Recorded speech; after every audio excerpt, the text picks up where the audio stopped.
চন্দননগর মুসলিমপাড়া এলাকাতে কয়েকজন লোক বাংলাদেশি লোক ঘোরাফেরা করছে সন্দেহজনকভাবে। সেই অনুযায়ী আমরা ভেরিফাই করার পরে গিয়ে দেখি ঠিকই 5 জন লোক ঘোরাফেরা করছে।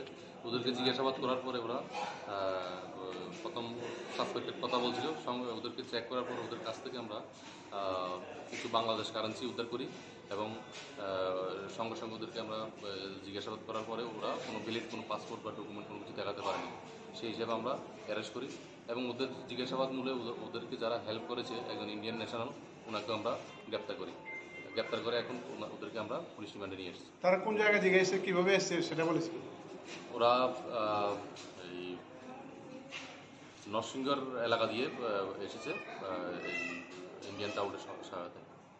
ইন্ডিয়ান যে লোকটা তার নাম কি? ওর নাম হলো ঈশা আলী, তার নাম হিরো। বাড়ি কোথায় তার? ওর বাড়ি হলো গিয়ে মুর্শিদাবাদ। স্যার কারেন্সি কত ছিল টাকা? কারেন্সি 1550 টাকা।